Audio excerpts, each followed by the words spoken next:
Yep.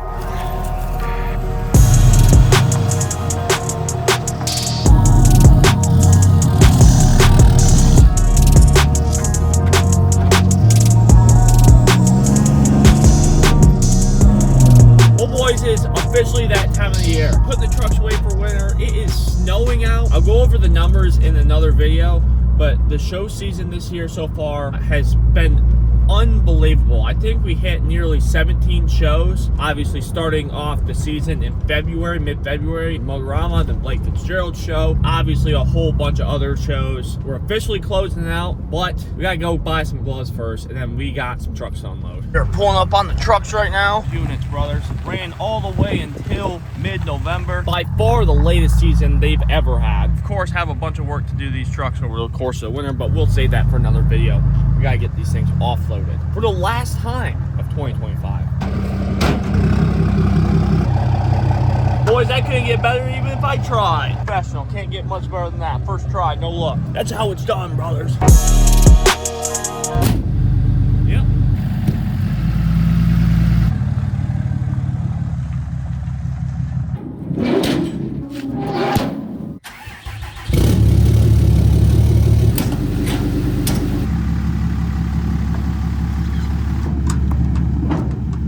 Truck started, which is good. I am slightly worried about the first gen starting. You don't like the cold at all. No, fingers crossed for that.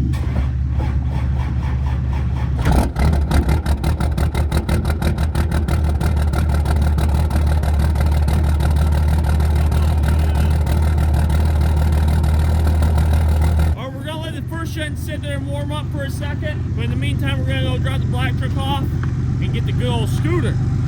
Oh yeah, boys. This build just hit 4 years old this year, and it looks better than ever. All right, I know this is a MegaCab video, but we cannot stray away from all the trucks being trashed. The seats are all muddy, all banged up. But this actually carries most of the merchandise in the bed of the truck and in the cab. So all the merch is back at the house, but this thing is trashed also. Here she is, DeVille coming home for the last time this year. This truck probably has, I'd say, about 15 miles on it all year long. Well, bad news is my scooter doesn't work, so I don't know how I'm gonna get all these trucks back to the house. I brought the old second gen, the shorty, here just for a quick trip, just to drop me off. I gotta get the first gen back to the house at least, unload the trailer and get all the trucks parked up over by that corner over there. I don't know what happened to the scooter. I'm not very happy about it. Even our smallest transport here at Criminal Diesel needs to be worked on over the winter.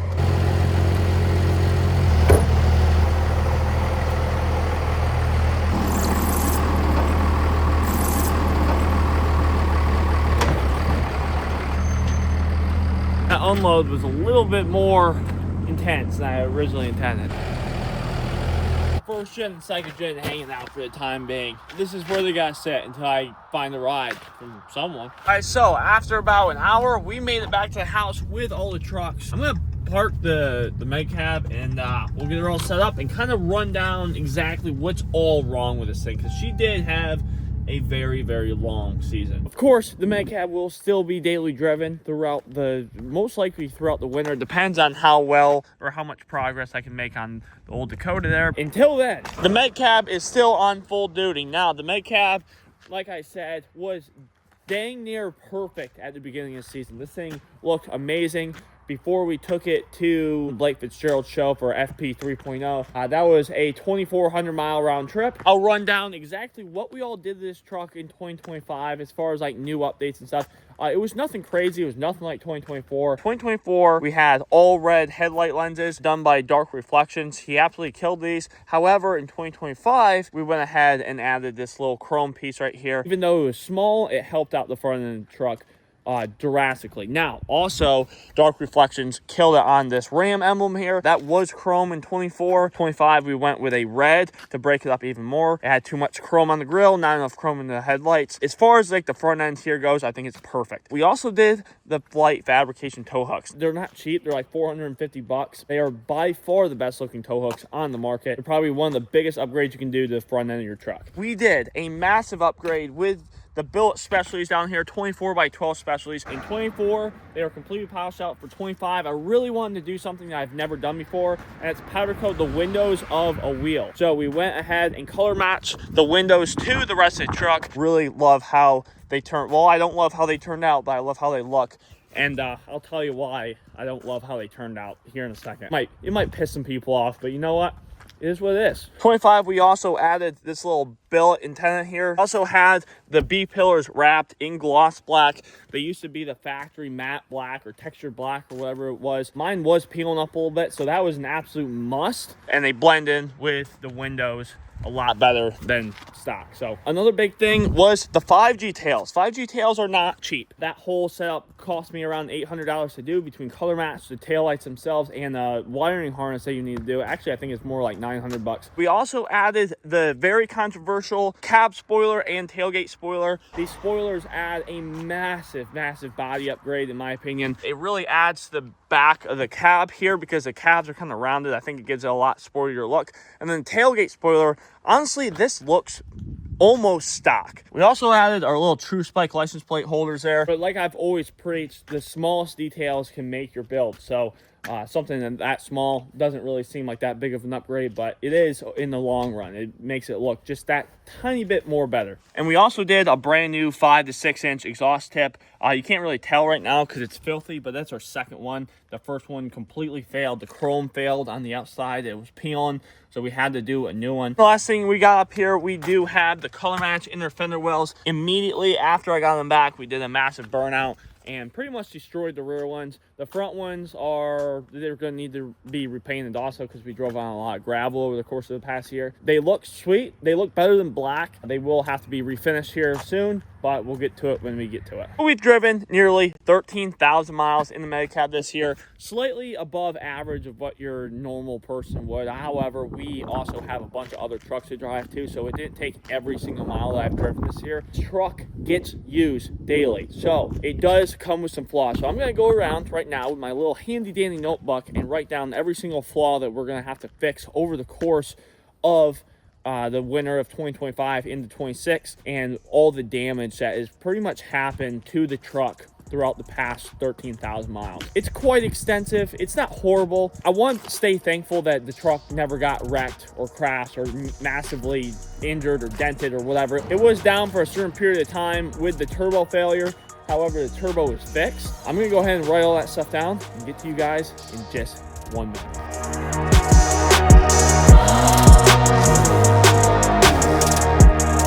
Alright guys, well, I do have the results of the 2025 show season, hauling with nearly 13,000 miles on this truck, and the list is pretty extensive. I have everything written down that absolutely, well, for the most part, absolutely needs to be fixed during the off season, and the list is extensive. It's not horrible. Thankfully, we don't have to fix any major damage, but the list does get pretty expensive. I haven't done the total yet, but it's not good. The truck has, of course, like any normal vehicle, is exposed to all the elements: rain, snow, salt, pretty much everything. Sun. Going to these truck shows, there's a lot of stupid people running around. One of the batteries went bad over the course of the year, so we did have a bunch of times where the truck needed jumper cables. Also, the black truck and the first gen needed jumper cables on there also. One of the things on this list that absolutely needs to be done this year, and probably one of the most expensive parts that need to be done, is a paint correction, a full paint correction. We're going to send it over to Dark Reflections at some point during the winter and get it paint corrected, so when she goes underneath the spotlights in Motorama of 2025 down in Harrisburg,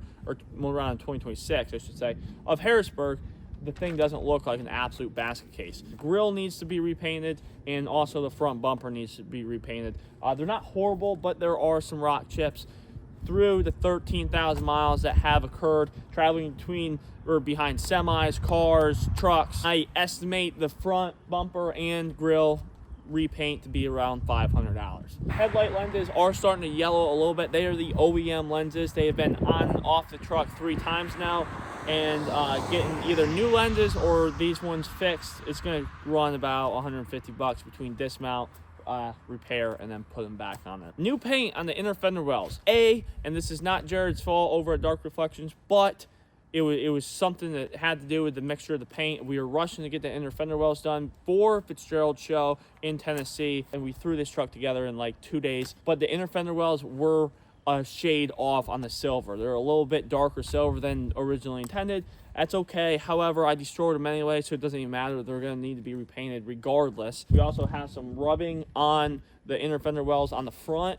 from the tires, because 12 wides do rub just a tiny bit on stock suspension. That will have to get fixed and trimmed, also painted and fixed and repaired. That's going to roughly cost around $200. That's not including the rock lights that I plan on putting on the truck later this year also. So about $200 to get the inner fender wells fixed. Powder coat wheels. There's a big drama debate locally about these stupid wheels getting powder coated. A lot of miscommunication, lies being said, a lot of drama started over the crappy powder coat on the wheels. Whatever. I mean, if you guys know, you know. If you don't, you're not going to find out, because we pretty much settled that. In the end, the wheels do need to be repowder coated. There's overspray. Half the letters on the specially forged have fallen off or chipped or whatever. The actual faces themselves turned out great, but everything else is not good. But we'll get to that when we do the new tires on the rear, which is another expense. So new powder coat gonna be about $800, give or take. We also have to polish the wheels and curb rash. Curb rash on these wheels aren't a priority. I know that sounds horrible, but these things,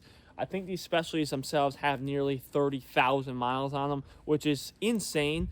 For a set of aftermarket wheels. Curb rash is bound to happen, especially on this, hauling a 40-foot trailer. It's going to happen, so I'm not too worried about the curb rash. However, they do need a solid polish. So between curb rash and polished wheels, it's going to be about $500 if I had to guess. We are moving on to the rear end of the truck now. 2 new tires, 2 brand new Nitto 420Vs are in dire need of replacing on this truck. We accidentally did a massive burnout at MILF Customs season opener earlier this year and burned off nearly half of our tread before it even hit June. So we were running on limited tread all year long, but we're going to get that fixed. So it needs 2 new tires on the rear. I'm going to keep the ones up front. I actually might move those to the back and put the new ones up front. I have no idea who that is. Half the people that honk going by, I don't even know who they are. New tires are going to run about $800. If you're ever worried or scared or nervous about running skinny tires, especially if they're quality brand like the Nittos are, like I just said, I've put nearly 30,000 miles on these wheels and tires, never had any issue, never had any bulging, straps break, nothing. These things are great. Now, obviously we all know the story with Venom tires. I would stay clear of those, but Nittos, Toyos, whatever it is, there's some good stuff in there. Bed liner. We started doing the bed liner earlier this year. We did a little bit. We fixed some parts that absolutely need it, but we never necessarily finished it. So that's going to be about $150 for a brand new bed liner, refresh. Tailgate paint and smooth. I did have a person that I no longer use because they can't take their time to do stuff well. I did have it smoothed and painted by a person that offered a relatively really good price, honestly, but the results weren't good. So absolutely had to run it for 2025. This will be getting fixed for 2026. We also need to fix the license plate lights on the rear end of the truck. I did buy these off eBay. Admittedly, I bought a cheaper set of license plate lights and they did not work. The wires corroded and they fell right off, and now both of them do not work. This time I learned my lesson. I'm going to go with a quality pair from Morimoto. It'll run me about $150, $200 to get the lights plus color match. Obviously, color match is mandatory, saying that it's going on a silver bumper,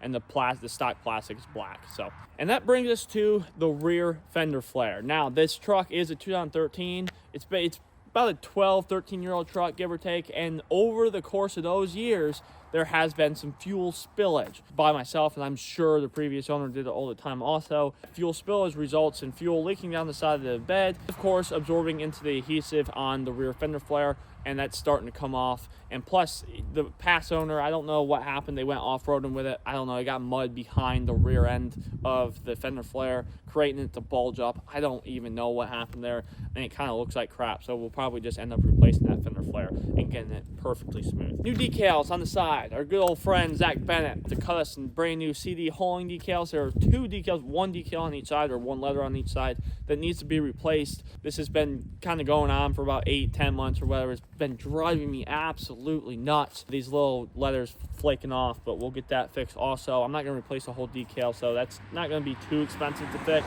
And 2 other things that you can't really see right now, and it's not going to cost me hardly anything, not enough to put on this list at least. We do have an exhaust leak on the downpipe of the exhaust, the 4 to 5 connection there. That is from when we did our turbo swap. I will have to get a new exhaust gasket, flange gasket or whatever, so we don't have exhaust leak anymore. So we're gonna get that fixed. And also the floater right here, this floater, it's working now, coincidentally, because it's the first time it's worked in about 4 weeks. As you can tell, it works relatively decent. It wasn't working. Actually, it looks like it just seized up right there. That's gonna need to be fixed. It might be the bearing in the back there. Not really sure what it is, but I need to get that fixed. It's driving me nuts because sometimes it seizes up, doesn't float like it should, and it looks freaking stupid because the rear one works. Since it's getting dark out, guys, we're gonna wrap this video up there. I do have an overall cost for you guys if you're interested. Getting this truck back to normal, if I did everything that I listed, which most likely, especially for the price of everything, most likely won't accomplish everything during the off season. However, everything that needs to be done to get this truck back to operating looks and performance is about $5,425. Yeah, that's just to get this truck back to how it looked at the beginning of the season. It's honestly crazy how expensive these trucks can get. And that's one of 4 now with the shorty that we got. So this stuff racks up. If we are low or slacking on build videos, that's why. Based on 13,000 miles, that's how many miles we put on the truck over the 2025. That's 41 cents a mile. So every single mile that we drove this truck, it cost me an extra 41 cents of damage. Anyway, guys, we're going to cut it there. Obviously, the MegaCab is not done for this season, but it is getting close. We have a bunch of work to do on the first gen, the shorty, and the black truck also. Getting them ready for Motorama 2026 to show off to you guys in Harrisburg, PA. Thank you guys for watching. This is just a little update video for you guys on the MegaCab. That's pretty much it. It's freezing cold out here, so I really hope you guys enjoyed the video. My hands are almost numb, so that's pretty much it. Thank you guys for watching. Make sure to subscribe, like, comment, go to criminalsupply.com to get all of your merch. But for now, that's it. Have a good one, guys. I'll see you in the next one. criminalsupply.com, brothers.